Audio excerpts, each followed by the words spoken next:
Rakshana E-Classroom. So guys, how are you all? I hope you all are well and you are studying well. So we'll be starting our new lecture, which is third lecture of circular motion, and we'll take a quick revision of the last lecture we had done.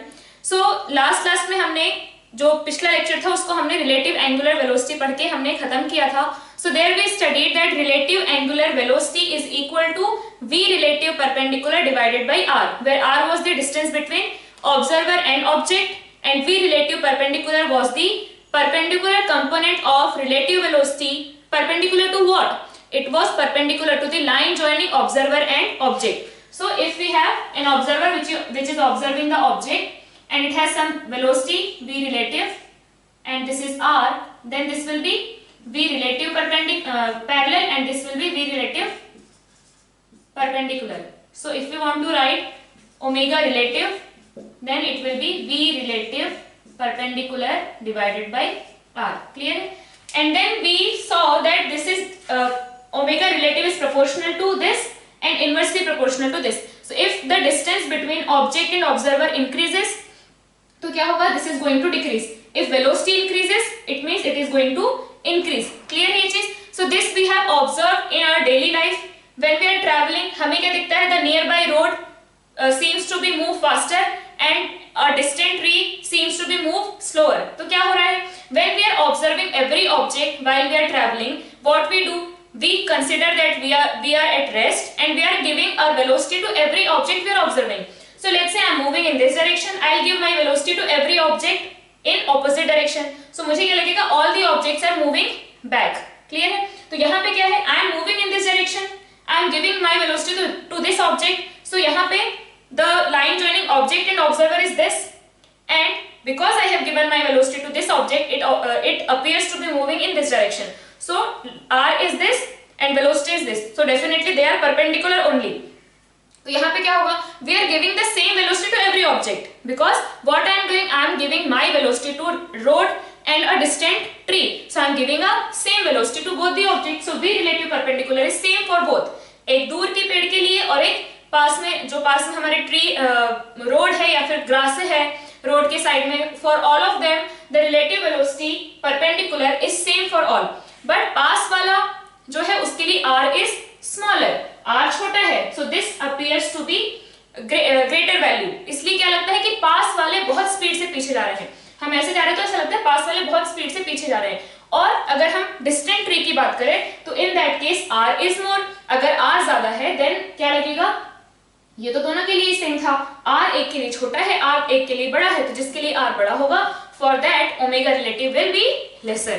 तो इसलिए हमें क्या लगता है जो दूर के objects हैं, जो बिल्डिंग्स है दूर या फिर कोई ट्री है बहुत दूर अगर कोई है, तो ऐसा लगता है कि मूव ही नहीं कर रहे या they have very less velocity, ऐसा दिखता है हमें. तो हमें क्या दिख रहा है? वो ऐसे ऐसे जा रहे हैं. तो उनको देखने के लिए मुझे बहुत ज्यादा हेड को टर्न नहीं करना होता. लेकिन अगर आप कोई पास में जो रोड है उसके लिए आपको पूरा ऐसे घूमना पड़ता है ना, पूरा ऐसे घूम के देखना पड़ता है. तो यहाँ पे क्या है? This is the factor which is affecting the velocity which is observed while traveling. Clear है? तो इसके मैंने आपको एग्जांपल्स भी बता दिए थे कि भाई अगर if we are keeping the distance constant, हमने डिस्टेंस कांस्टेंट रखा and we are giving three different velocities to three different objects and those three velocities are different. So जिसकी वेलोसिटी ज्यादा होगी for that will have a greater angle rotated, है ना? क्या किया था हमने? एक फिक्स डिस्टेंस पे we gave three velocities.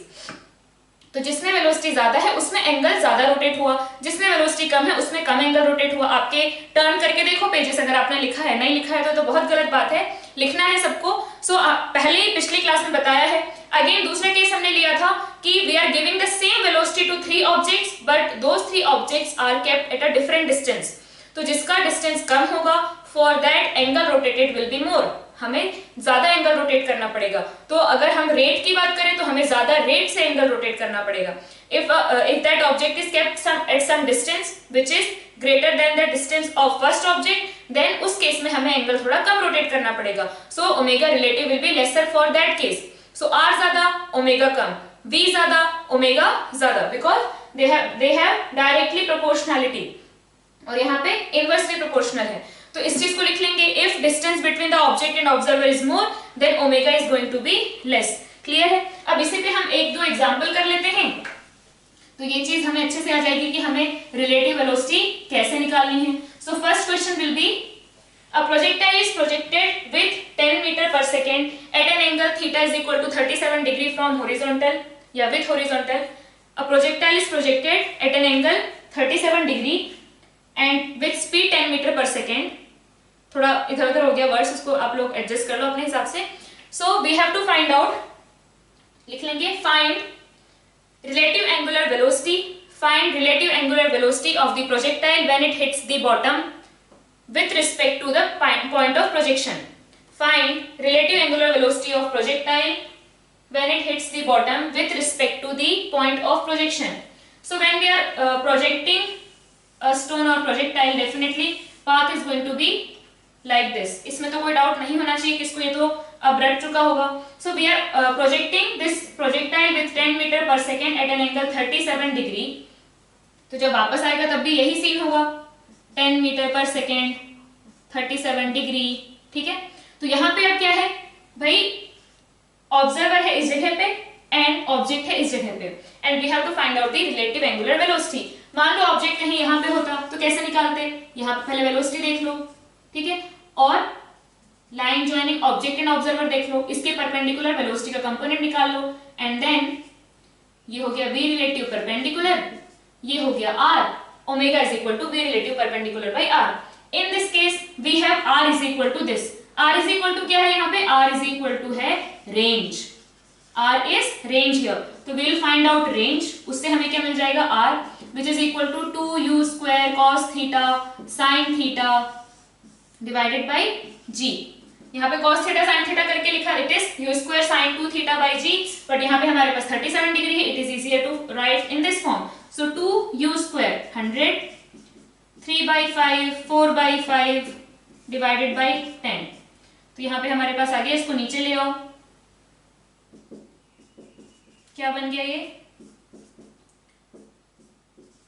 हमारे पास आया, या फिर इसको ऐसे ही रहने देते हैं 2 को, ये बन गया 9.6, ठीक है, 9.6 मीटर। अब यहाँ पे रेंज आ गया 9.6 और हमें निकालना है रेंज आ गया, मतलब कि क्या आ गया, distance between object and observer, distance between object and observer, this is the line joining object and observer. Now we need velocity perpendicular to this line, perpendicular to line joining object and observer। तो क्या होगा, एक component इधर आएगा, एक component इधर आएगा, इसका कंपोनेंट इन दिस डायरेक्शन कितना है 8 मीटर पर सेकेंड, इस डायरेक्शन में कितना है 6 metre per second. So this will be 8 metre per second, this will be 6 metre per second. Omega relative क्या आया, omega relative is v relative perpendicular divided by r। क्या है यहाँ पे v relative perpendicular, so line joining object and observer के perpendicular component जो है velocity का, that is 6 and the length of line joining is कितना है ये 9.6। So this will be the value of omega. Clear है ये चीज, तो ऐसे हमें फाइंड आउट करना है। नेक्स्ट क्वेश्चन इसे में लिख लो, a particle is projected with 10√2 meter per second, a particle is projected with 10√2 meter per second at an angle 45 degree with horizontal. Find out omega relative at highest point, find out omega relative at highest point and the point at which the particle hits the bottom. Find out omega relative at highest point and the point at which the particle hits the bottom. तो यहाँ पे क्या किया हमने, pause करके try कर लो, आ जाए तो बहुत अच्छी बात है। तो यहाँ पे हमने क्या किया, we are giving velocity is equal to 10√2 metre per second, this is 45 degree. तो यहाँ पे क्या आ जाएगा, this will be 10 metre per second and this will be 10 metre per second. Clear है ये चीज। Now highest point, at highest point velocity will be 10 metre per second and line joining object and observer, observer is here, line joining object and observer, this is the line joining object and observer. अब यहाँ पे हमें find out करना पड़ेगा इसके perpendicular, तो हमें angle find out करना पड़ेगा। तो अब यहाँ पे क्या करते हैं, एंगल कैसे फाइंड आउट करें, do we know this angle, हमें निकालना है ये कंपोनेंट v रिलेटिव परपेंडिकुलर, हमें इस डायरेक्शन में कंपोनेंट है वो निकालना है। क्या हम निकाल सकते हैं, एक आएगा इस डायरेक्शन में और एक आएगा इसके परपेंडिकुलर, तो इस डायरेक्शन में तो ये आ गया और इस डायरेक्शन में ये आ गया, ठीक है। तो हमें ये निकालना है, for that we need this theta, कोई तो थीटा मिलना चाहिए ना, then only we will be able to find out perpendicular component of this. समझ में आ रही बात?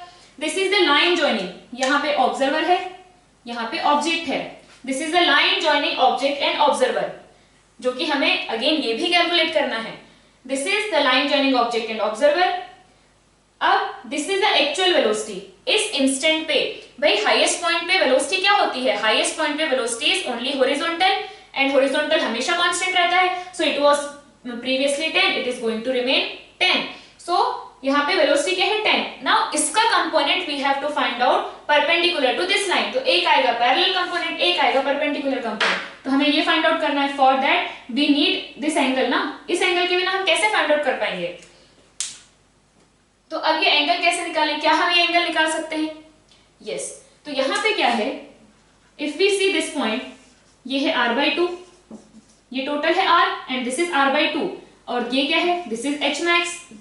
तो अगर ये आ जाए हमारे पास तो हमें tan थीटा तो मिल ही जाएगा।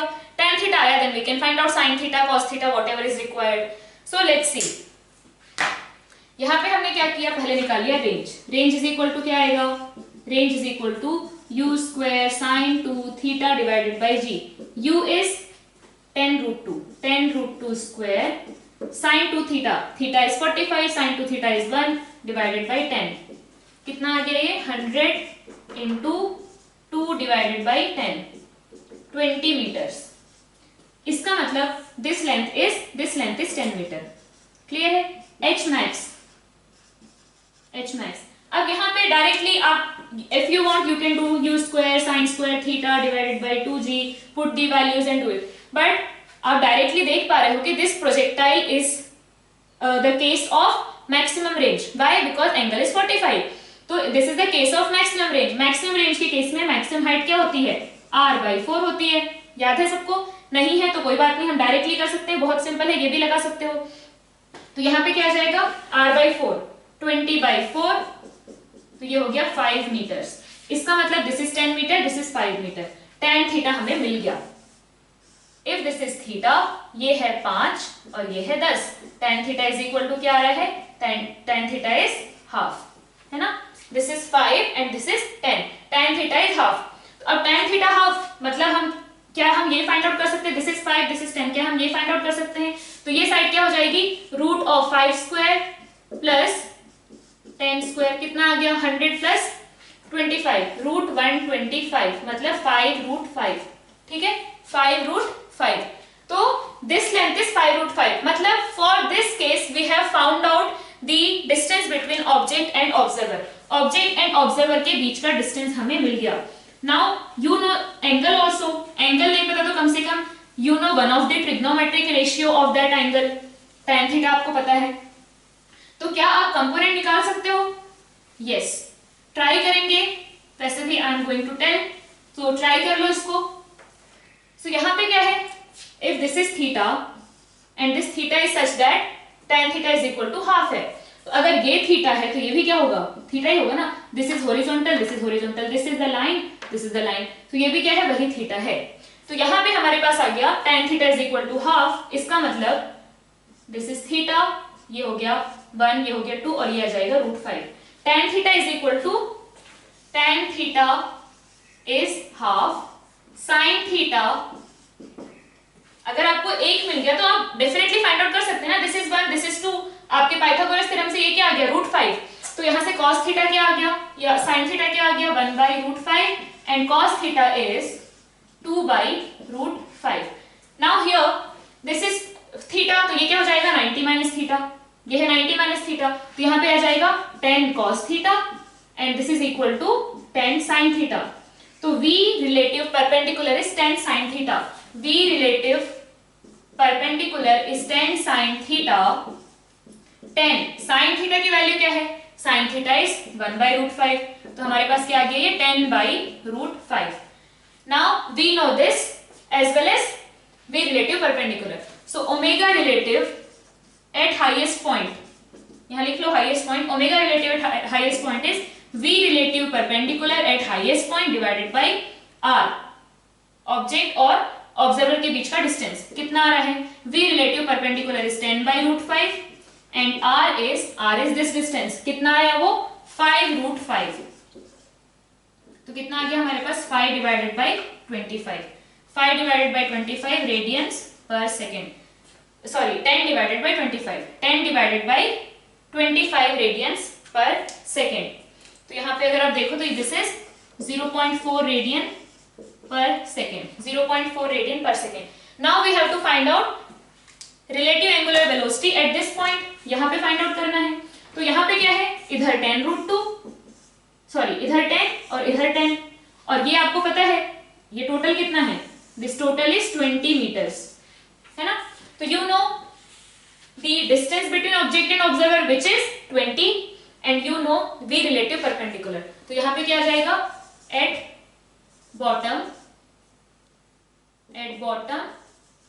क्या है हमारे पास, omega relative b is equal to v relative b that is 10 divided by 20, कितना आ गया ये 0.5 radians per second, 0.5 radians per second. I hope ये दोनों क्वेश्चंस आपको क्लियर है, तो इसको जल्दी से नोट कर लेंगे, then will do the next problem. So next problem क्या है, इसको जो भी यहाँ पे छूट गया है इसको नोट कर लो। Next problem, two particles A and B are sitting on the diametrically opposite ends of a round table rotating with omega. Two particles A and B are sitting at the diametrically opposite ends of a round table rotating with omega about its center. Two particles A and B are sitting at the diametrically opposite ends of a round table rotating with omega about its center. Then find relative angular velocity of A with respect to B.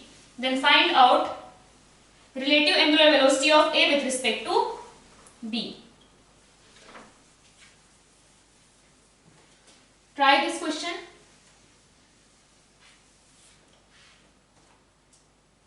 So हमारे पास question ये है कि there are two particles A and B which are at the diametrically opposite ends of a round table which is rotating with omega. ये omega से घूम रहा है, ठीक है। Now we have to find out omega of A with respect to B. पूरा table omega से घूम रहा है and now we have to find out कि B के रिस्पेक्ट में A का जो एंगुलर वेलोसिटी है वो क्या है। तो क्या करेंगे, A और B के बीच का हमें डिस्टेंस निकालना है and we have to find out the velocity perpendicular to the line joining A and B। सबसे पहले ये देख लो कि यहाँ पे क्या है, हम लोग ये रहा अपना इसका ये ओमेगा से घूम रहा है। अब हमने देखा था कि किसी भी पार्टिकल की इंस्टेंटेनियस वेलोसिटी क्या आएगी, v is equal to are omega, ठीक है। तो इसके रिस्पेक्ट में पॉइंट, इसको O ले लो, O के रिस्पेक्ट में इसकी वेलोसिटी क्या होगी, O के रिस्पेक्ट में ये पूरा तो घूम रहा है भाई, पूरा टेबल ओमेगा से घूम रहा है ना, तो सेंटर पे बैठ के अगर आप देखोगे तो सब कुछ ओमेगा से घूम रहा है। एंड नाउ डिफरेंट पॉइंट्स, कोई पॉइंट अगर यहाँ से x डिस्टेंस पे है तो उसकी instantaneous velocity will B perpendicular, है ना। कैसी होगी, अगर यहाँ पे कोई x डिस्टेंस पे कोई पॉइंट है तो यहाँ पे इसकी v क्या आ जाएगी, v is equal to x omega. तो वैसे b कहाँ पे रखा हुआ है, b इस जगह पे रखा हुआ है, तो it is at distance r, radius of the round table is r, तो इसकी इंस्टेंटेनियस वेलोसिटी क्या है, r ओमेगा। इसकी इंस्टेंटेनियस वेलोसिटी क्या है, इसकी इधर होगी r ओमेगा, इस पॉइंट की इंस्टेंटेनियस वेलोसिटी इधर r ओमेगा, इसकी instantaneous velocity r omega in this direction, ठीक है। तो ये सब ऐसे इनकी परपेंडिकुलर है, यहाँ पे कोई पॉइंट लोगे तो ऐसे होगी टेंजेंशियल, क्लियर। अब हमें क्या करना है, we have to see v relative perpendicular. तो कैसे करते हैं, ये b है which is observing the observer A, तो b क्या करेगा, when it is observing A it will give its velocity to A, तो क्या होगा, इसने अपनी वेलोसिटी A को पलट के दी, so its velocity is r omega in this direction, इसने इधर पलट के दी तो क्या हो जाएगा, इधर और एक r omega आ जाएगा, इसकी वेलोसिटी थी इधर आर ओमेगा, इसकी वेलोसिटी थी इधर आर ओमेगा, इसने अपनी वेलोसिटी इसको पलट के दी क्योंकि इसको रिलेटिव निकालना है। तो क्या हो जाएगा, आर ओमेगा ऑलरेडी थी, इसकी भी आर ओमेगा इधर आ गई, तो क्या आ जाएगा, it is 2r omega. So V relative perpendicular, this is the line joining A and B, this is the line joining A and B, and this velocity is already perpendicular to the line joining A and B. तो V relative perpendicular directly क्या आ गया, 2r omega. And now we have to find out the distance between the two A and B, which is observer and object. तो कितना आएगा, r is equal to, या यहाँ पे हम small r लिख लेते हैं because already we are using r for radius. तो क्या आएगा, इनके बीच का डिस्टेंस कितना है, it is 2r, r and r, it is 2r. तो omega a, omega of a with respect to b is v relative या velocity of a with respect to b perpendicular divided by distance, या यहाँ पे हम लिखे small r. तो कितना आएगा, 2r omega divided by 2r. अरे ये तो ओमेगा आ गया, अच्छा ओमेगा आया. अब इसके हम और केस सॉल्व करते हैं, फिर इसमें कंफ्यूजन आएगा और फिर उस कंफ्यूजन को सॉल्व करेंगे, ठीक है. अब क्या करते हैं, let's take another point C here and now we have to find out omega of C with respect to B. Omega of C with respect to B, relative velocity of point C with respect to point B. अब यहाँ पे क्या है, now line joining observer and object is different. Now line joining observer and object is this. Clear? Can we find out this line or the length of this line? Yes. ये क्या है, this is r, this is also r, और ये 90 degree है, this is 45, r ये क्या जाएगा, r root 2. This length is r root 2. इसमें किसी को कोई शक होना तो नहीं चाहिए. So this is r, this is r, this is r root 2. So distance between C and B, observer and object, is r root 2. Now we have to find out the velocity of, या relative velocity perpendicular to the line CB. Relative velocity perpendicular to the line CB. तो यहाँ पे scene क्या है, यहाँ पे ये रही लाइन CB, इसकी वेलोसिटी है इधर r ओमेगा और इसकी वेलोसिटी है इधर r ओमेगा, ठीक है. तो इफ यू टेक यहाँ पे plus j minus j plus i and minus i, तो हम क्या करेंगे, velocity of C with respect to B कितना आया, पहले वेलोसिटी रिलेटिव वेलोसिटी निकालो. क्या किया था, when we were deriving the equation, first find out the relative velocity, then C की relative velocity का perpendicular component कितना है, relative velocity का parallel component कितना है, parallel से हमें कोई काम नहीं है, take perpendicular component and divide it with length between observer and object. तो ये हमने साइन कन्वेंशन ले लिया. अब यहाँ पे क्या है, इस जगह पे ये रहा r omega, velocity of C minus velocity of B. Velocity of C क्या है, it is minus r omega i cap, इधर माइनस i लिया, and r, this is r omega j cap, velocity of b is r omega j cap, और यहाँ पे minus. तो अगर इसका आप मैग्नीट्यूड निकालो, ये तो आपका हो गया विथ वेक्टर्स. अब अगर आप इसका मैग्नीट्यूड निकालो तो क्या आ जाएगा, रूट 2 r ओमेगा, है ना. वी हैव a, इसको बोल दो a and a both are perpendicular, इनका मैग्नीट्यूड क्या आएगा, a रूट 2, मैग्नीट्यूड आ गया a रूट 2. इसका मतलब जो relative velocity of C with respect to B कैसा होगा, basically what we are doing, velocity of C minus velocity of B, velocity of C minus velocity of B. तो velocity of B is this minus velocity of B is this. तो r omega क्या हो गया, r omega, ये रहा. अब ये बताओ कि क्या ये ऑलरेडी इस लाइन के परपेंडिकुलर है, तो देखते हैं. सो यहाँ पे क्या है, this angle is 45 degree, this angle is 45 degree, this angle is 45 degree, ठीक है. ये दोनों तो क्या है, ये तो 45 ही है ना, this is r, this is r, तो ये दोनों तो 45 ही होंगे. ये 90 है, ये रहा 45, ये रहा 45 एंड ये है 90. Why, because these two sides are same, of same length. तो ये रहा 45, ये है 45, दिस इज 90. तो this is 45, this is 45, and also ये है r ओमेगा, ये है r ओमेगा. तो जो मैग्नीट्यूड आएगा ये क्या आएगा, r omega root 2, and because these two are same तो ये भी क्या हो जाएंगे, 45 45.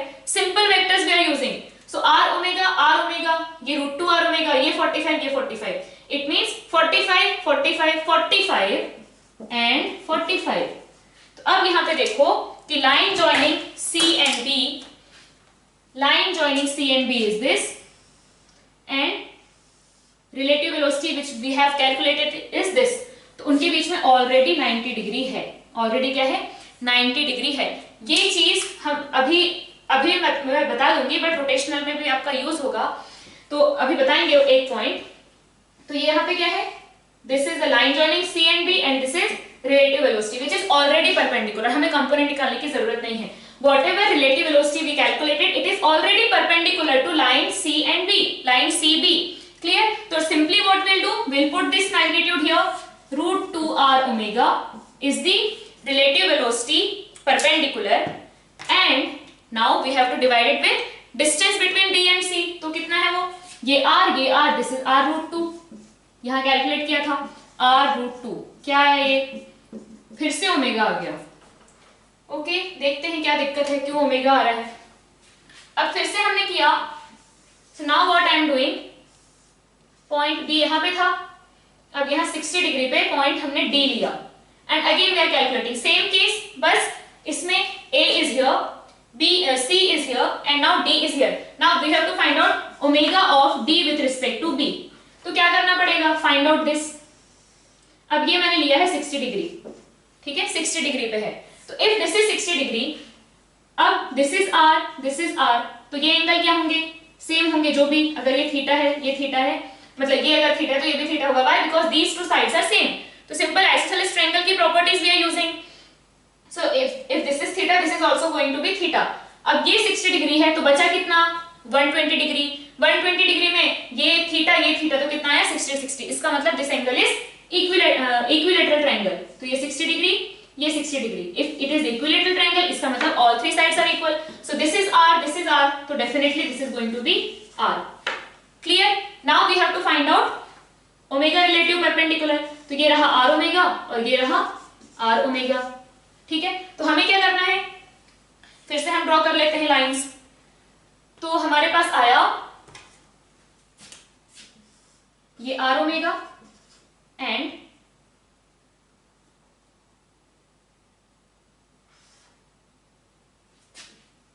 ये है r ओमेगा, है ना। अब हमारे पास बना है ये 60 डिग्री।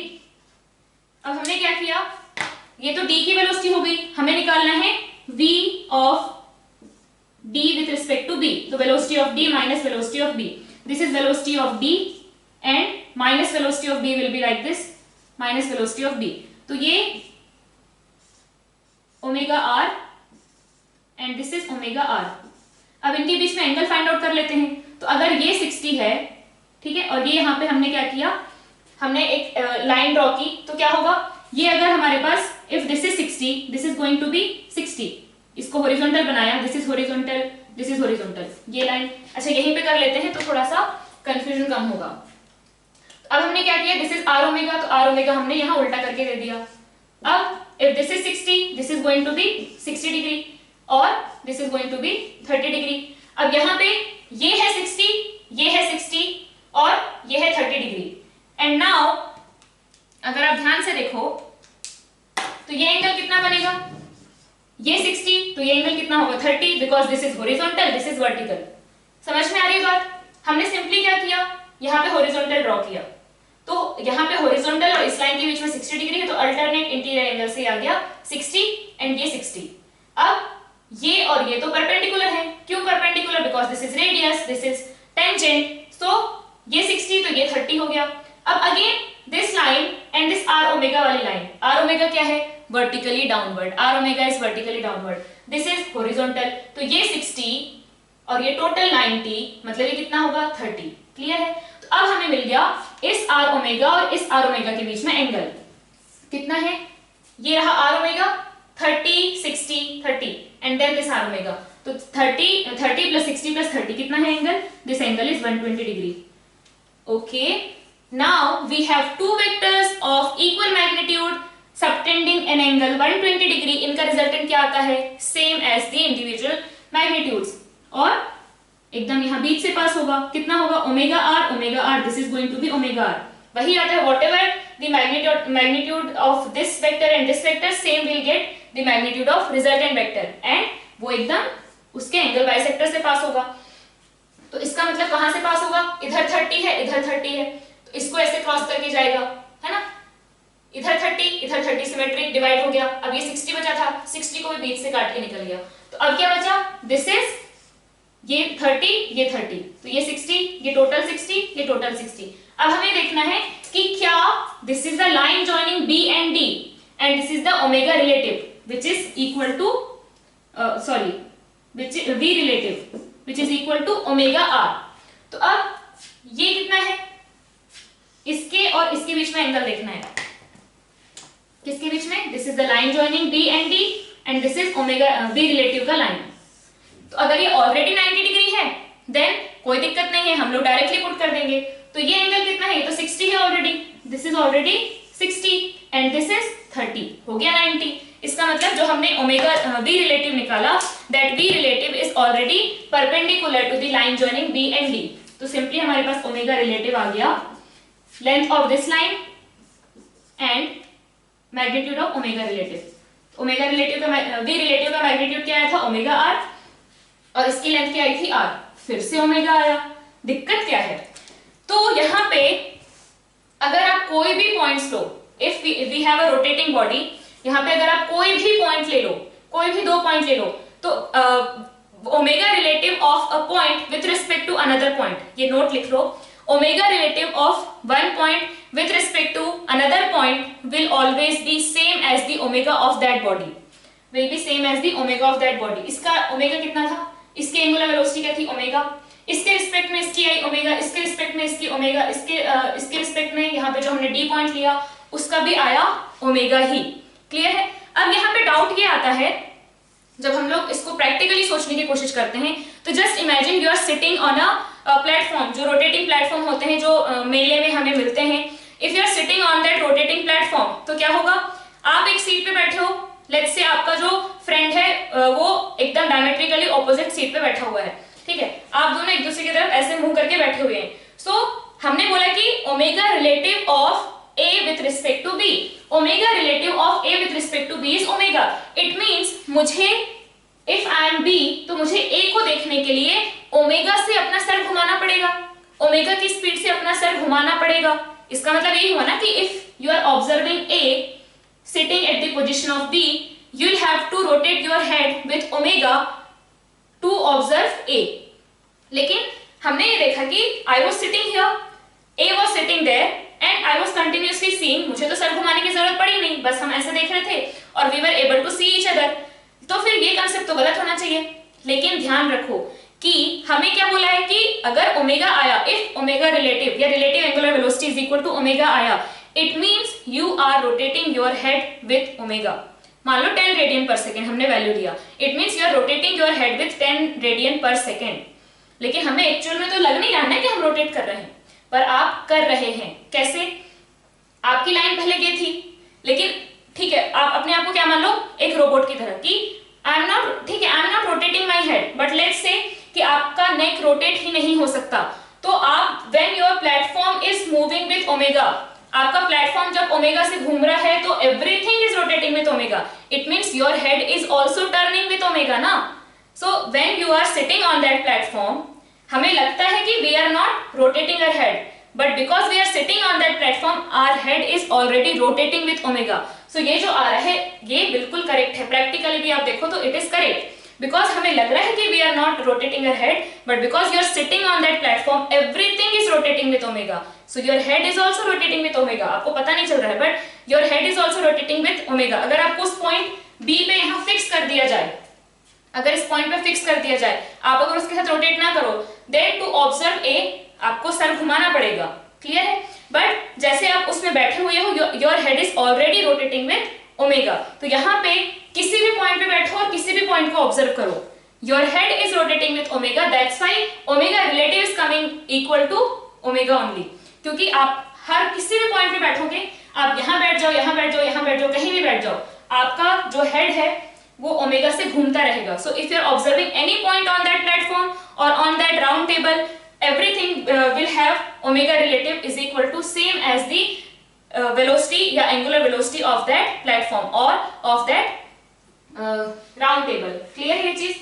अब इसमें हमने ये देखा कि हर जगह when we were doing this problem, when we were doing in this case हर जगह हमने देखा कि when we found out the relative velocity, when we found out the relative velocity, it was already perpendicular to the line joining B and D. It was already perpendicular to the line joining B and C, B and A. ऐसा क्यों हुआ? तो यहाँ पे जब हम पढ़ रहे हैं, यहाँ पे हम लोग पढ़ रहे हैं कि रिजिड बॉडी डायनामिक्स में इट मींस रोटेशनल मोशन में, आप इसको और डिटेल में पढ़ोगे, लेकिन यहाँ पे हम क्या पढ़ रहे हैं, यहाँ पे कोई बॉडी जो फ्लेक्सिबल तो नहीं है ना, यहाँ पे कोई बॉडी फ्लेक्सिबल नहीं है। सो कोई भी बॉडी अगर हम यहाँ पे ले रहे हैं दैट इज रिजिड बॉडी। इसका मतलब रिजिड बॉडी का मतलब क्या होता है, जैसे अगर आप टमाटर की बात करो तो वो पिचक सकता है, स्पंज की बात करो वो मतलब जो भी है उसका फॉर्म चेंज हो सकता है। तो रिजिड बॉडी मतलब जैसे कि पत्थर, it can not change. Detail में आप लोग रोटेशन में पढ़ेंगे, but just to tell this concept आपको बता देते हैं थोड़ा सा कि जब भी आप रिजिड बॉडी में पढ़ रहे हो इट मींस कोई भी दो पॉइंट के बीच में डिस्टेंस कभी चेंज नहीं होने वाला है। कोई भी दो पॉइंट के बीच में वो पिचकने वाला या फिर वो केस नहीं है रिजिड बॉडी में, ठीक है, स्टिफ टाइप की body. So in that case distance between any two points, जैसे हमने ये पॉइंट और ये पॉइंट लिया, distance between any two points is not going to change if it is a rigid body. अब डिस्टेंस कब दो पॉइंट के बीच में चेंज होता है, when there is a parallel component. उनके बीच का डिस्टेंस कब चेंज होता है, जब वो एक दूसरे की तरफ अप्रोच कर रहे हो या सेपरेट हो रहे हो, then only the distance between two points will change. If there is a component which is only perpendicular to the line joining object and observer, अगर there is a only perpendicular component with the line joining object and observer, then उनके बीच का separation change नहीं होगा।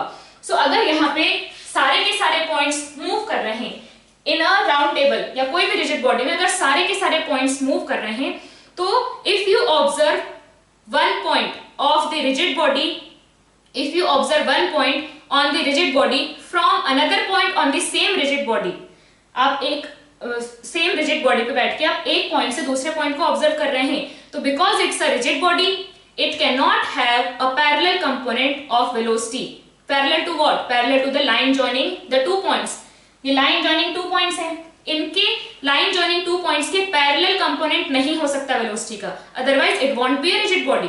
तो अगर वो move कर रहे हैं मतलब इसके रिस्पेक्ट में ये सिर्फ it can have only perpendicular component, it can have only perpendicular component, इसके रिस्पेक्ट में ये सिर्फ perpendicular चल सकता है, क्योंकि अगर parallel चला then it is not a rigid body, लेकिन यहाँ पे all the bodies are rigid body, so with respect to this point this can have only perpendicular component। इसलिए हमने जब भी relative velocity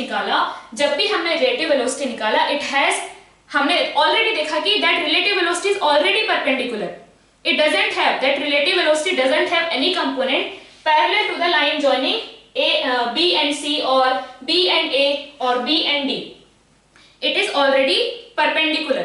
हम पहले क्या है ये perpendicular, why? Because this is a rigid body, it cannot have parallel component, it can only have perpendicular component। distance between the two points in a rigid body is constant, distance between two points in a rigid body is constant। लिख लो, distance between two points in a rigid body is constant। relative velocity of a point on rigid body, relative velocity of a point on a rigid body can have or can only be perpendicular to the line joining the two points। relative velocity of a point on a rigid body with respect to another point on rigid body can only have the perpendicular component, can only have perpendicular component, so there cannot be a parallel component। that's why whenever we calculated V relative it was already perpendicular to the line joining object and observer, or the object point या point to be observed and the observer point। Clear है चीज? तो ये कुछ बातें थी relative angular velocity के बारे में, और जो बताया था कि आप किसी भी पॉइंट से किसी दूसरे पॉइंट को देखोगे तो वो हमेशा ओमेगा से दिखाई देगा, क्योंकि एज एन ऑब्जर्वर आप खुद ओमेगा से घूम रहे हैं, तो जब आप ए को ऑब्जर्व कर रहे हो, बी पे बैठ के जब आप ए को ऑब्जर्व कर रहे हो, तो एक्चुअल में you are moving with omega, so your head is also turning with omega. So now let's talk about the acceleration in circular motion, ठीक है, net acceleration in circular motion. तो हमने पहले क्या किया था, टेंजेंशियल एक्सेलरेशन के बारे में बात की, ठीक है, tangential acceleration which will increase the speed, speed को बढ़ाएगा। एंड दूसरा हमारे पास था, दूसरा एक एक्सेलरेशन होगा जो कि डायरेक्शन को चेंज करेगा, है ना। एक है जो मैग्नीट्यूड को चेंज करेगा, इट में increase the velocity, I mean speed, और decrease the speed, and one component will change the direction of velocity. Clear है? So will have net acceleration जिसमें एक स्पीड को बढ़ाएगा या कम करेगा और दूसरा डायरेक्शन को चेंज करेगा। तो यहाँ पे हमने एंगुलर एक्सेलरेशन की जब बात की, angular acceleration alpha, it is responsible for change in magnitude of या चेंज इन एंगुलर वेलोसिटी, ठीक है, उसके स्पीड को कम करो या ज्यादा करो, ठीक है।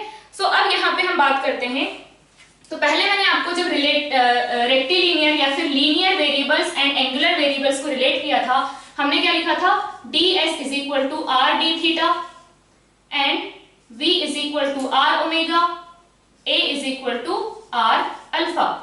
सो हियर वी हैड अल्फा, और अल्फा किसके लिए रिस्पॉन्सिबल था, ये बदल रहा था, जो magnitude of this, magnitude of this, a is responsible for changing the magnitude of this। Clear है ये चीज?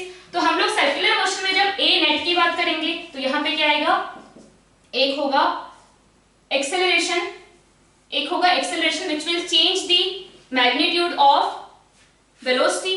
यहाँ पे क्या होगा, नेट एक्सेलरेशन विल बी, एक होगा which will change the magnitude of velocity and another will change the direction of velocity, because when we are talking about circular motion, when we are talking about circular motion, it is changing the direction as well as magnitude. Some case में it will change the magnitude and in some cases it will not change the magnitude. तो यहाँ पे हमारे पास उन acceleration को अलग अलग तरीके से हमें पढ़ना होगा। So एक acceleration जो होगा it will be in the direction or opposite to the direction of velocity, जो कि क्या करेगा, it will change the magnitude. एक होगा जो कि परपेंडिकुलर, हमेशा परपेंडिकुलर होगा, वो सिर्फ क्या करेगा, उसका सिर्फ एक ही काम है, it has to change the direction. हमने वर्क और एनर्जी में पढ़ा था कि when the acceleration is perpendicular और the force is perpendicular to the direction of motion, then there is no change in velocity. क्या आता है, वर्क डन बाय फोर्स आता है 0, it means there is no change in velocity, ठीक है, there is no change in the speed, there is no change in the magnitude of velocity, but direction तो change होगा। तो यहाँ पे जो फोर्स है, एक फोर्स होगा जो कि सिर्फ डायरेक्शन को चेंज करेगा, एक फोर्स होगा जो कि सिर्फ मैग्नीट्यूड को चेंज करेगा। तो हम उसको अलग अलग पढ़ेंगे क्योंकि यहाँ अलग अलग पढ़ना ही इजियर होगा। तो यहाँ पे लिख लो एक्सेलरेशन इन और opposite to the direction of motion, acceleration in और opposite to the direction of motion, plus acceleration perpendicular to the direction of motion, perpendicular to the direction of motion. Clear है? अब यहाँ पे जब हम बात करते हैं, अभी इसको ना लिखें, इसमें अब हम बात करते हैं इनके वेक्टर्स की, क्योंकि previously when we are seeing these equations, यहाँ पे हम सिर्फ मैग्नीट्यूड की बात कर रहे थे, now we are talking about direction also. तो अब हम यहाँ पे डायरेक्शन को इंट्रोड्यूस करेंगे।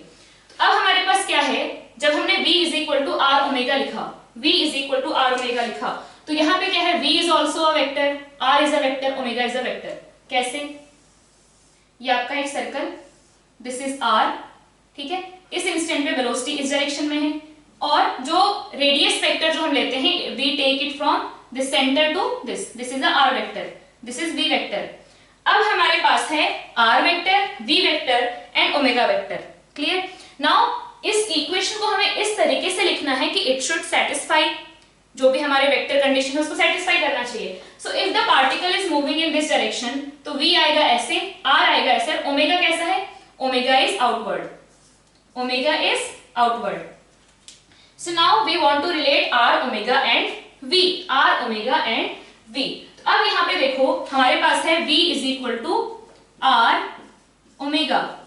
अब we are multiplying two vectors and we are getting a vector, we are multiplying two vectors and we are getting a vector। ये ऐसा कब होता है, when we take cross product, cross product recently आपने पढ़ा होगा। so when we take two vectors and we multiply and we do cross product, then we get a vector। if we do dot product, हम लोग को एक scalar मिलता है, तो यहाँ पे तो वेक्टर आ रहा है, इसका मतलब डेफिनेटली इनके बीच में क्रॉस प्रोडक्ट होना चाहिए। अब क्या है, हमें r और ओमेगा का ऐसा क्रॉस प्रोडक्ट लेना है कि it should be in the direction of v, v के डायरेक्शन में होना चाहिए। तो या तो हमारे पास हो सकता है r क्रॉस ओमेगा या फिर ओमेगा क्रॉस r। अब दोनों लेके देखते हैं। तो यहाँ पे क्रॉस प्रोडक्ट हम कैसे लेते हैं? First this fingers will point towards the first vector, this will point towards the second vector and this will point towards the resultant. तो अब यहाँ पे इसके हिसाब से r, ये हो गया r के डायरेक्शन में fingers, omega is outward, omega is outward, तो कैसा आया? नीचे आया, v आया नीचे, इस केस में आया v डाउनवर्ड, तो ये क्या है? गलत है। दूसरा है ओमेगा, ओमेगा क्रॉस r, तो ओमेगा क्या है? ओमेगा कहाँ है? इट इज आउटसाइड, आउटसाइड है, तो ओमेगा क्रॉस r, r किधर है? r is in this direction, तो कैसा आया? ऊपर, ऊपर, ठीक है। ओमेगा क्रॉस r, ऊपर मतलब इधर, तो ये सेकंड वाला सही है। एक बार और दिखा देते हैं, तो दिस इज करेक्ट। तो पहले हमने क्या किया? r, this is r, r is in this direction, यहाँ पे देखो r is in this direction, r and omega is in this direction, out of the plane, तो r ओमेगा कहाँ आया? नीचे, नीचे मतलब ऐसा, v is this which is wrong. दूसरा क्या था? ओमेगा क्रॉस r, तो omega is first vector is in this direction, omega r is in this direction, ये तो आया ऊपर, ऊपर मतलब ये, तो इसमें सही आया। सो this will be the correct relation, this will be the correct relation, ऊपर वाले को हटा देना है। सो हमारे पास आ गया v is equal to omega cross r, omega cross r। तो वैसे इसके केस में भी हम लिख सकते हैं ds is equal to d theta cross r, ठीक है। यहां पे हमारा क्या है? d थीटा कैसा होगा? Outward, d theta outward, r इस साइड, ds इस साइड, v इस साइड है तो ds भी इस साइड होगा ना। सो जो रिलेशन इसमें आएगा सेम रिलेशन इसमें आएगा। अब हमें क्या करना है? अब हमें फाइंड आउट करना है एक्सेलरेशन। तो हमने a निकाला, a के लिए हमें क्या करना पड़ेगा? dv divided by dt, dv divided by dt। If you differentiate this will get acceleration. अब यहाँ पे क्या है? पहले इसको हम लोग एक को कांस्टेंट, दूसरे को डिफरेंशिएट, दूसरे को कांस्टेंट, एक को डिफरेंशिएट, तो I kept omega as constant cross dr by dt plus, अब रखो, अब इसको डिफरेंशिएट करो और इसको कांस्टेंट रखो। इसमें सीक्वेंस ऑफ वेक्टर्स चेंज नहीं करना है। When you are doing cross product, r cross omega is different, अभी देखा हमने r cross omega is different, omega cross r is different, so हमको ये चेंज नहीं करना है। क्लियर है? तो अब यहाँ पे जब हम बात कर रहे हैं तो हमारे पास आ गया a is equal to omega cross dr by dt plus d omega by dt cross r, यही आया। अब यहाँ पे d ओमेगा बाई dt क्या है? d omega by dt is, this is what? This is alpha, है ना। यहाँ पे हम लोग इसकी जब बात कर रहे होते हैं तो alpha either it will B positive और नेगेटिव, ठीक है, क्योंकि हम लोग जो बात कर रहे हैं तो एक प्लेन हमने फिक्स कर लिया है ना कि सर्कुलर मोशन इस प्लेन में हो रहा है। अब वो वर्टिकल प्लेन हो सकता है, हॉरिजॉन्टल प्लेन हो सकता है, तो वो प्लेन फिक्स है। तो once the plane is fixed, omega will be either out of the plane और इनसाइड द प्लेन, मतलब प्लस या minus. Similarly alpha will be either out of the plane और inside the plane. So this is definitely, यहाँ पे omega का direction तो change नहीं हो रहा है, प्लस या माइनस ही हो रहा है, तो प्लस या माइनस ही हो रहा है, वैसे अल्फा भी प्लस या माइनस ही हो रहा है। तो यहाँ पे मैग्नीट्यूड ही इसका चेंज हो रहा है, प्लस से जीरो, जीरो से नेगेटिव, नेगेटिव से जीरो, जीरो से पॉजिटिव। तो यहाँ पे क्या हो जाएगा? D omega by d t is alpha, d omega by d t is alpha. तो हमारे पास आ गया a is equal to omega. अब पहले हम यहाँ पे मैग्नीट्यूड वाली बात करते हैं।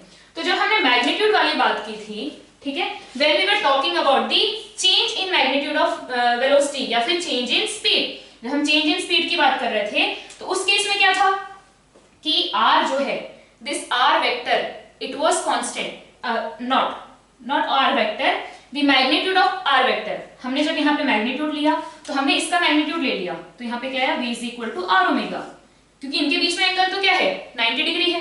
तो यहाँ पे क्या होगा? v is equal to r omega और sin 90 degree. So this was magnitude. अब ये मैग्नीट्यूड है, ये भी मैग्नीट्यूड है, ये भी मैग्नीट्यूड है, तो दिस वाज मैग्नीट्यूड। जब हम मैग्नीट्यूड की बात कर रहे थे, दिस वाज मैग्नीट्यूड, तो जब आपने मैग्नीट्यूड को आपने डिफरेंशिएट किया तो ये तो चेंज हो नहीं रहा है, क्योंकि सर्कुलर मोशन में तो r क्या है, फिक्स है। तो इसलिए उस केस में क्या आया था, ये क्वांटिटी आ जाती थी 0, इसलिए हमारे पास बचता था सिर्फ ये। तो यहाँ पे अब क्या है, अगर इसका मैग्नीट्यूड चेंज हो रहा है, यहाँ पे भी फिर मैग्नीट्यूड की बात आई, तो इसका मैग्नीट्यूड तो चेंज हो सकता है, अल्फा पे डिपेंड करेगा, अल्फा अगर 0 नहीं है तो इसका मैग्नीट्यूड चेंज हो सकता है, and this is again constant. तो हमारे पास सिर्फ क्या बचा था, हमारे पास बचा था a is equal to, this is what, alpha, and this is r। क्या बचा था, a is equal to alpha r, because in that case we were not taking the direction, कि डायरेक्शन कितना चेंज हो रहा है, यहाँ पे सिर्फ हम मैग्नीट्यूड के चेंज की बात कर रहे थे। तो इसलिए उस केस में हमने यहाँ पे मैग्नीट्यूड लिया, एंड मैग्नीट्यूड तो r का चेंज ही नहीं हो रहा है। बट जब हम यहाँ पे आए तो हमने देखा कि भाई r वेक्टर तो चेंज हो रहा है ना, यहाँ पे r वेक्टर पहले ऐसा है, अभी r वेक्टर ऐसा है, फिर r वेक्टर ऐसा हो गया, तो r वेक्टर चेंज हो रहा है कि नहीं हो रहा है, भले ही इसका मैग्नीट्यूड कांस्टेंट है बट डायरेक्शन तो चेंज हो रहा है ना। इट मींस ये दोनों तो हमने क्या लिए, अलग से ही कांस्टेंट रख दिए, this is changing, r is changing, कहां गया हमारे पास अल्फा r, कहां गया, ठीक है। तो यहाँ पे ओमेगा, हाँ ओमेगा क्रॉस r है, तो this is changing, r vector is changing, r vector is changing, इसलिए अब हम यहाँ इसको नेग्लेक्ट नहीं कर सकते, r वेक्टर इज चेंजिंग, पहले यहाँ है फिर इधर है फिर इधर है, तो r वेक्टर इज चेंजिंग, और ये तो हो गया अल्फा। तो अब यहाँ पे जो r वेक्टर चेंज हो रहा है, तो इस r वेक्टर के चेंज को हम क्या बोलेंगे, dr by dt is nothing but change in dr by dt is nothing but velocity। तो इसको हमने क्या किया, omega cross v, dr by dt is v plus d omega by dt is alpha, और ये हो गया क्रॉस r। क्लियर है ये चीज। तो अगर हमारे पास मैग्नीट्यूड की जब हम बात कर रहे होते हैं तो अल्फा हमारे पास a हमारे पास डायरेक्टली याद आता है alpha cross r। So a is equal to omega cross v plus alpha cross r, ठीक है। अब यहाँ पे हम लोग a इज इक्वल टू हमारे पास आ गया omega cross v plus alpha cross r, ठीक है। एक ये है और दूसरा ये है। अब यहाँ पे इनके डायरेक्शन हम लोग फाइंड आउट कर सकते हैं, इसका डायरेक्शन हम अलग से फाइंड आउट कर सकते हैं, इसका डायरेक्शन हम अलग से फाइंड आउट कर सकते हैं। Now this is what, alpha cross r क्या था, अल्फा क्रॉस r था हमारा change in velocity, alpha cross r क्या था, change in magnitude of velocity, change in magnitude of velocity, this was dv divided by dt, change in magnitude of velocity, है ना, इस चीज को ध्यान से सुनेंगे।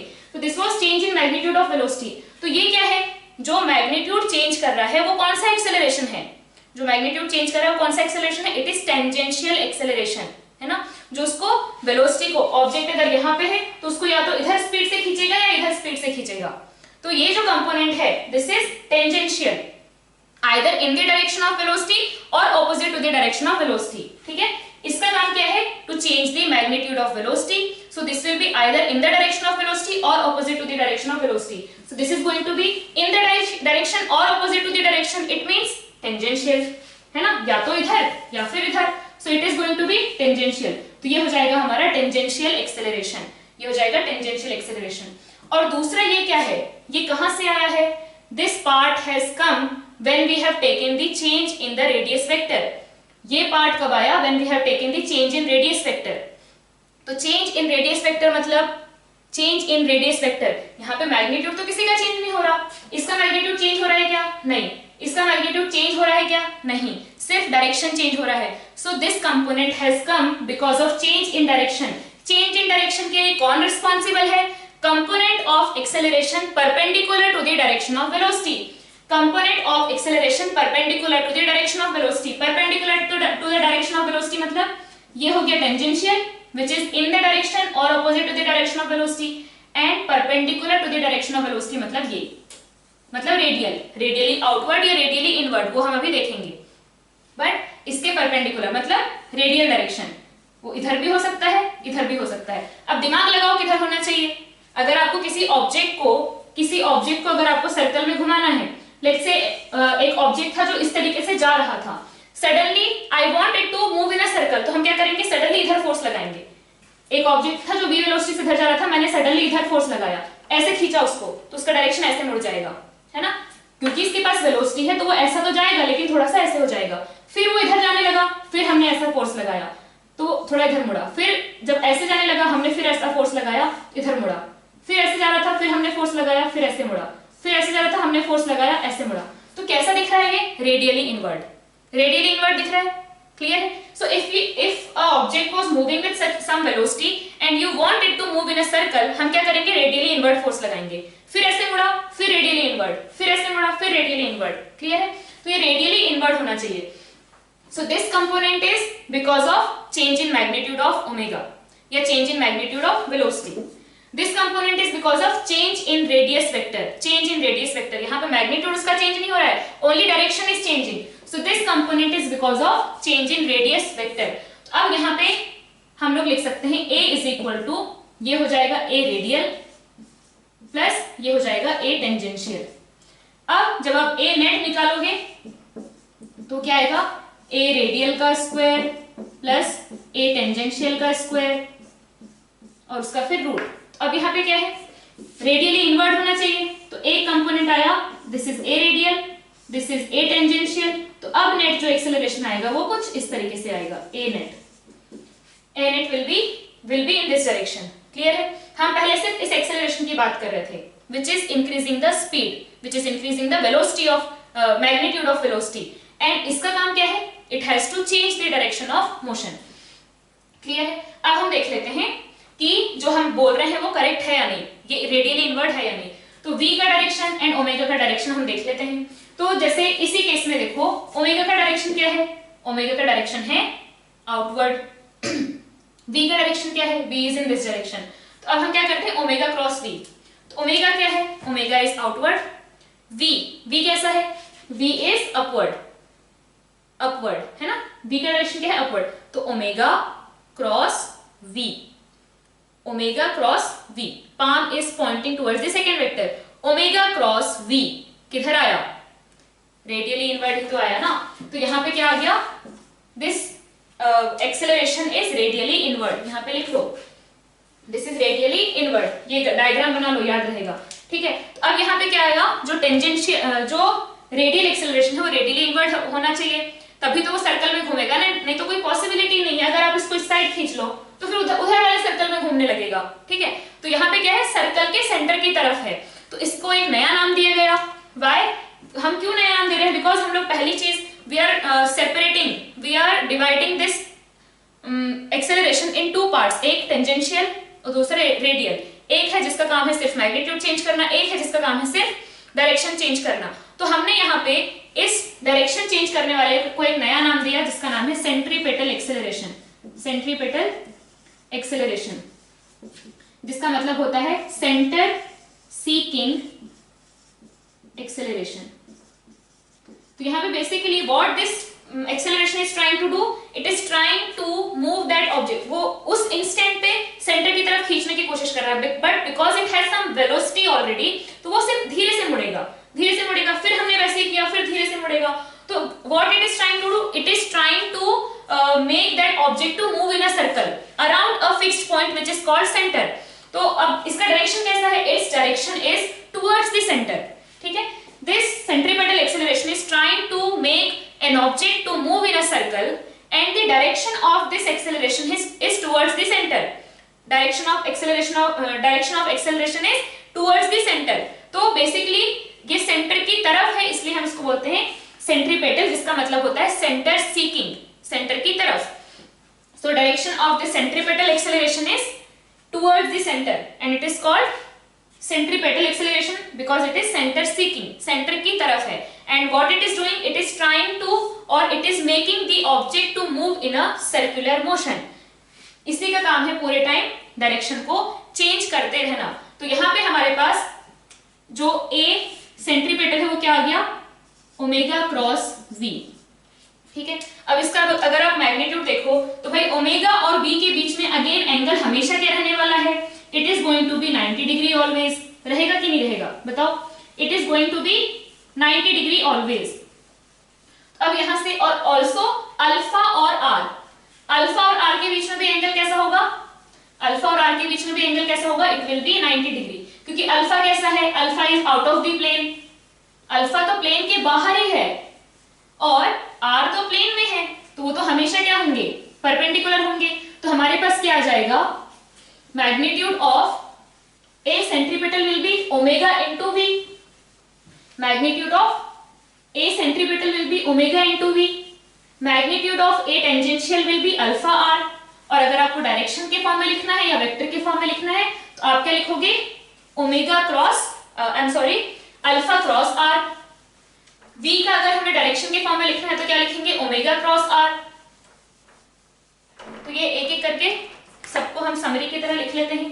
तो हमारे पास आया ds is equal to d theta cross r, v is equal to omega cross r, फिर a is equal to alpha cross r. ये हमारा है a सिर्फ tangential, a centripetal is omega cross v. तो हमेशा कैसे आ रहे हैं, देखो एंगुलर वेरिएबल हमेशा पहले, एंगुलर वेरिएबल हमेशा पहले, लीनियर वेरिएबल हमेशा बाद में, है ना. एंगुलर वेरिएबल पहले, लीनियर वेरिएबल बाद में. क्लियर है. तो यहाँ पे हमारे पास आ गया a टेंजेंशियल का मैग्नीट्यूड अगर आप लिखो तो it is always alpha r. a centripetal का मैग्नीट्यूड लिखो तो इट इज ओमेगा v. अब हमारे पास v in terms of omega, omega in terms of v भी है, तो ओमेगा को हम क्या लिख सकते हैं, v by r into v. तो क्या आ गया ये v स्क्वायर बाई आर. और क्या लिख सकते हैं, ओमेगा इंटू v को हम लिख सकते हैं r ओमेगा, तो ये बन गया ओमेगा स्क्वायर r. तो हमारे पास आता है centripetal acceleration is equal to v omega is equal to v square by r is equal to omega square r. ये काफी यूज होगा आगे. a centripetal is equal to v square by r, a centripetal is equal to omega square r. ये बहुत ज्यादा use होने वाला है. सो नेट एक्सेलरेशन क्या आएगा, resultant of a tangential and a centripetal. Centripetal यानी सेंटर सीकिंग एक्सेलरेशन. अब जब आपके पास एक्सेलरेशन आ गया तो सेंट्रीपिटल फोर्स क्या लिख सकते हो, centripetal force is mv square by r या फिर m ओमेगा स्क्वायर r, है ना. और टेंजेंशियल फोर्स क्या लिख सकते हो, tangential force is m alpha r. ठीक है. तो अब अगर आपके पास सेंट्रीपिटल फोर्स, हम लोग यहाँ पे क्या कर रहे हैं, ये mv स्क्वायर बाई r कोई फोर्स नहीं है, लेकिन इफ एन ऑब्जेक्ट, इसको लिख लो, if an object is moving in a circular motion, if an object is moving in a circular motion with velocity with speed v and radius r, then the net force in the radial direction, then the net force in the radial direction, और bracket में लिख लो net force towards the center, this is centripetal force. centripetal force मतलब centripetal acceleration के direction वाला force. तो then centripetal force is equal to, जो भी net centripetal force होगा that will be equal to mv square by r. हम लोग जैसे NLM में क्या करते थे कि if we have a net force in a particular direction, तो नेट फोर्स को we can write ma. Net force जो भी टेंशन, नॉर्मल, जो भी फ्रिक्शन की वजह से नेट फोर्स जो लग रहा है वो किसके इक्वल होगा, ma के इक्वल होगा. वैसे यहाँ पे if an object is moving in a circular motion of radius r and with speed v, then there will be a net force acting on that object in the direction towards the center, which will be equal to mv square by r. कुछ ना कुछ force लग रहा होगा, tension या normal या जो भी लग रहा हो, some force will be acting on that object and that force will be equal to mv square by r if that object is moving with v in the circle of radius r. Clear है. अगर उस object की speed change हो रही है, increase हो रही है, डिक्रीज हो रही है, it means there is a tangential force also. जैसे कि अगर आप कोई प्लेटफॉर्म पे खड़े हुए, वो जो रोटेटिंग प्लेटफॉर्म जो होते हैं, तो उसमें हम क्या करते हैं, कोई भी बाहर आपका फ्रेंड खड़ा होकर क्या कर रहा होता है, it is giving some force उसको टेंजेंशियल डायरेक्शन में, और फिर प्लेटफॉर्म की स्पीड स्टार्ट्स इंक्रीजिंग, तो हम उस पे क्या कर रहे होते हैं, उसको एक टेंजेंशियली धक्का दे रहे होते हैं. सो दिस टेंजेंशियल धक्का is tangential force which is increasing the speed of the platform या फिर angular speed of the platform. Clear है. So this is the important points about centripetal acceleration and tangential acceleration. Centripetal force and tangential force, इसी को आप बोलते हैं radial acceleration या फिर radial force also. तो tangential force is responsible for the change in magnitude of velocity. The tangential force is responsible for the change in magnitude of velocity या फिर change in speed. And radial force is responsible for Radial force is responsible for making the object to move in a circular motion. Centripetal force or centripetal acceleration is responsible for making the object to move in a circle. Clear है?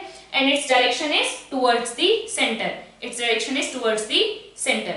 अब इसी को हम और एक तरीके से कर सकते हैं.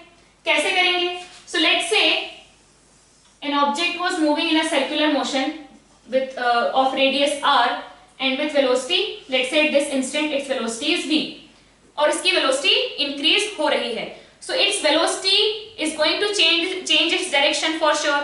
Direction तो change हो ही रहा है. Let's say कि इसका magnitude भी change हो रहा है. तो हमने क्या कहा? हमने कहा कि after some dt time, very small dt time again, ताकि आपका approximation बहुत अच्छा हो. तो after dt time इसकी velocity कैसी हो जाएगी? If it is moving in a circle इधर हो गई और इसकी velocity बढ़ के हो गई v plus dv. Velocity बढ़ के क्या हो गई? v plus dv. We said that its speed is increasing. So let's say its speed has increased to v plus dv. And in that dt time, यहाँ पे लिख लो after dt time. After dt time. So इसने rotate भी कर लिया है. यहाँ पे कुछ rotation कितने से हो गया? d theta. Now ये again this is very small. मतलब ये एकदम इतना छोटा सा है. ठीक है, यहाँ पे इतना छोटा सा है. But just for the convenience we will zoom it. तो यहाँ पे क्या होगा? ये रहा आपका R, ये सेंटर है, इसको O ले लो और ये है A and this is B. O A and ये है B. ठीक है?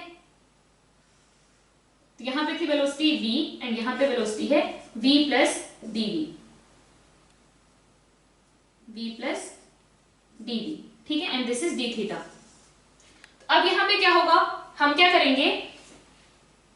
एक ये डायरेक्शन हुआ भाई. इनिशियली वेलोसिटी क्या है? Vertically upward. ये प्लेन में वर्टिकली अपवर्ड. तो अब हम क्या करने वाले हैं? वी आर गोइंग टू सी कि भाई इस डायरेक्शन में कितना चेंज हुआ वेलोसिटी और इस डायरेक्शन में कितना चेंज हुआ वेलोसिटी. ध्यान से देखो बस. अब यहाँ पे इस डायरेक्शन में पहले इनिशियल वेलोसिटी इस डायरेक्शन में कितनी है? v. ठीक है. फाइनली अगर ये d थीटा तो ये भी क्या होगा? d theta. इसको बस मैंने जूम किया है. बाकी this is a very small dt time and d theta. So this is d theta. तो ये भी क्या होगा? अल्टरनेट इंटीरियर एंगल से ये d थीटा तो ये भी d थीटा. इसका मतलब ये 90 minus d theta and this is again d theta. ठीक है. तो ये रहा v plus dv. This is vertical, this is d theta and this is horizontal. तो वर्टिकल डायरेक्शन में क्या आ जाएगा? अभी उसकी नई वेलोसिटी क्या है? v plus dv which is making d theta angle with vertical. तो वर्टिकल डायरेक्शन में वेलोसिटी क्या आ गई? v plus dv cos d theta. v plus dv cos d theta. And horizontal direction में क्या आ गई? v plus dv sin d theta. v plus dv sin d theta. Vertical direction में v plus dv cos d theta and horizontal direction में v plus dv sin d theta. अब यहाँ पे ये देखना है भाई, अभी अगर आप बहुत छोटा टाइम ले रहे हो, dt is very small, then this d theta is also going to be very small, है ना? This d theta is also going to be very small. तो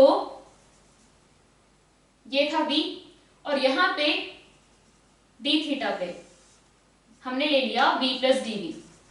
तो अगर आप इसके कंपोनेंट्स लोगे, सोच के देखो, कंपोनेंट्स अगर आप लोगे, इस v को थोड़ी देर के लिए हटा देते हैं. ध्यान से देखना, ठीक है? तो हमने क्या किया? इसकी नई वेलोसिटी आ गई v प्लस dv. अब मैंने इसका वर्टिकल कंपोनेंट लिया तो ये आ गया v plus dv cos d theta and horizontal component आया v plus dv sin d theta. ठीक है. अब इसको ध्यान से देखो कि अगर ये d थीटा को हम बहुत छोटा कर दें और dt टाइम को बहुत छोटा कर दें, then this v plus dv sin d theta किस डायरेक्शन में है? It is towards the centre. ये देखो, इसको एक्सटेंड करो, ये यहाँ पे आ रहा है ना, सेंटर हमारा इस जगह पे है और ये यहाँ पे आ रहा है. But if you reduce this dt further, और छोटा करते जाओ, छोटा करते जाओ, बहुत छोटा, 0.00000, बहुत सारे 0 एंड देन 1, तो ये v plus dv sin d theta जो गेन हुआ है वेलोसिटी में, पहले तो at t is equal to 0 particle सीधा ऐसे जा रहा था. There was no component in the direction of AO. AO के डायरेक्शन में there was no velocity. But after dt time there is some velocity, कितनी, v plus dv sin d theta in this direction. और अगर आप इसको बहुत छोटा कर दो, वेरी माइनर, तो ये क्या दिखेगा कि ये टुवर्ड्स द सेंटर ओनली है। तो what I am trying to say कि भाई सेंटर की तरफ वेलोसिटी पहले नहीं थी, अब है। इट मींस वहां पे सेंटर की तरफ एक्सेलरेशन है, उससे हमें क्या मिल जाएगा, सेंट्रीपेटल एक्सेलरेशन। जो भी सेंटर की तरफ वेलोसिटी थी उसमें जो भी चेंज आया, whatever change is there in the direction towards centre, change in velocity in the direction towards centre, उससे हमें क्या मिलेगा, centripetal acceleration. And whatever is the change of velocity in the direction tangential, उससे हमें मिलेगा tangential acceleration. That's why I am trying to find out कि after dt time कितना change in velocity हुआ in the radial direction and in the tangential direction. तो उससे हम radial acceleration निकाल लेंगे, टेंजेंशियल एक्सेलरेशन निकाल लेंगे। थोड़ा सा अप्रोक्सीमेशन है, बट हम dt इतना छोटा ले रहे हैं कि दैट अप्रोक्सीमेशन इज वैलिड। तो यहाँ पे अगर हम टेंजेंशियल डायरेक्शन देखें, पहले टेंजेंशियल डायरेक्शन, तो टेंजेंशियल डायरेक्शन में इनिशियल वेलोसिटी क्या थी, v initial is equal to v, और v फाइनल क्या थी, टेंजेंशियल डायरेक्शन क्या है, ये है ना, वर्टिकल। तो हम लोग यहाँ पे, क्योंकि थोड़ा d थीटा के बाद भी टेंजेंशियल डायरेक्शन ऑलमोस्ट वर्टिकल ही रहेगा, ये d थीटा जो है, ये जो छोटा सा d थीटा है, ये बहुत छोटा है, this d theta is approximately equals to 0, इसलिए हम cos d थीटा को यहाँ पे लिख लो, d theta is approximately equal to 0, that's why cos d theta approximately equal to 1, cos 0 क्या होता है 1, and sin d theta is approximately equal to d theta। आपने पढ़ा होगा, when theta approaches to 0, cos theta approaches to 1 and sin theta approaches to theta, तो sin d theta can be written as d theta। तो यहाँ पे क्या आ जाएगा, v initial, पहले वर्टिकल डायरेक्शन में थी वेलोसिटी v, और फाइनली कितनी हो गई, v plus dv cos d theta, मतलब v प्लस dv, ठीक है। तो डेल्टा v कितना आ गया in tangential direction, v final minus v initial, और एक्सेलरेशन निकालना है तो हम क्या करेंगे, a tangential is equal to delta v divided by delta t, which is v final minus v initial divided by delta t, which is v plus dv minus v, मतलब dv divided by time कितना है, dt, time कितना है हमारे पास, dt। तो कितना आ गया, टेंजेंशियल डायरेक्शन में जो एक्सेलरेशन आया वो क्या है, simply it is dv divided by dt। क्या आया, dv divided by dt, dv divided by dt is nothing but, this is nothing but change in magnitude, not this change in magnitude of velocity, है ना। पहले क्या था, पहले थी v, फिर हो गई v प्लस dv, तो चेंज कितना आया, dv। तो simply a tangential is dv divided by dt, change in magnitude of velocity divided by dt, change in speed divided by dt।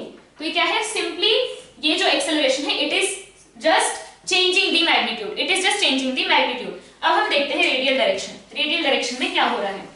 तो रेडियल डायरेक्शन में फाइनल वेलोसिटी क्या है, v plus dv sin d theta, है ना, final velocity है in radial direction, v final is v plus dv sin d theta. अब sin d theta को d theta लिख दो, तो क्या आ जाएगा, v d theta plus dv d theta. Now this is almost zero, this is almost zero, तो ये पूरा का पूरा जब ऐसे बहुत छोटे छोटे term 0.0000 so many zeros and 1 into 0.000 so many zeros and 1, तो उस केस में क्या हो जाएगा, दिस मल्टीप्लिकेशन विल बी बहुत ही ज्यादा छोटा एंड उसको हम क्या कर देंगे, जीरो।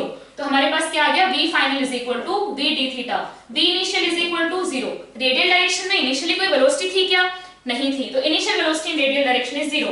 तो यहाँ पे डेल्टा v या फिर a रेडियल डायरेक्शन का एक्सेलरेशन क्या होगा, dv change in velocity in radial direction divided by time, तो क्या है, v final minus v initial divided by dt, which is v final कितना है, v d theta divided by minus initial is 0 divided by dt, minus 0 को हटा दिया तो क्या आ गया a radial is equal to v d theta by dt is omega. Same मिला जो हमें पिछले केस में मिला था, क्या मिला हमें v इंटू ओमेगा। क्या आया मैग्नीट्यूड इसका मैग्नीट्यूड आया v ओमेगा। अब यहाँ पे रख दो a r is equal to v की वैल्यू रख दो तो omega square r v square by r v omega. All these expression are there for radial acceleration. Radial acceleration के लिए omega square r v square by r v omega.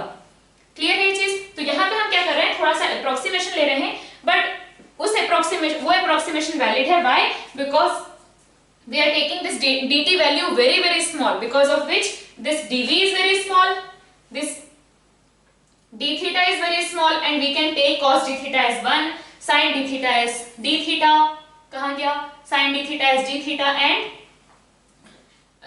तो हम लोग वो अप्रोक्सीमेशन यहाँ पे हम ले सकते हैं जो, और वो वैलिड है। तो यहाँ पे बेसिकली क्या हो रहा है भाई, जो टेंजेंशियल डायरेक्शन है, टेंजेंशियल डायरेक्शन में क्या हुआ, पहले वेलोसिटी थी v, बाद में हो गई v प्लस dv, क्योंकि हमने cos d थीटा को 1 मान लिया, तो चेंज इन वेलोसिटी कितना आ गया dv। सिंपली हमारे पास जो टेंजेंशियल एक्सेलरेशन आया वो कितना आया dv डिवाइडेड बाय dt। अब यहाँ पे रेडियल में जो आया, रेडियल डायरेक्शन में जो चेंज इन वेलोसिटी आया वो पहले क्या था, पहले 0 बाद में v plus dv sin d theta. तो टेंजेंशियल रेडियल डायरेक्शन में जो आ रहा है, रेडियल डायरेक्शन में जो आ रहा है वो क्यों आ रहा है, बिकॉज हम डायरेक्शन चेंज करने की कोशिश कर रहे हैं।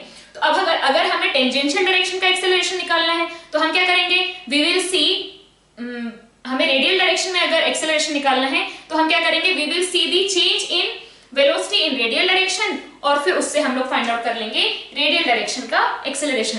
क्लियर है ये चीज? तो यहाँ पे हमने दो तरीके से सेंट्रीपेटल एक्सेलरेशन या सेंट्रीपेटल फोर्स फाइंड आउट किया, जो कि हमारे पास आ रहा है ओमेगा स्क्वायर आर, या फिर v square divided by R, या फिर v इंटू ओमेगा।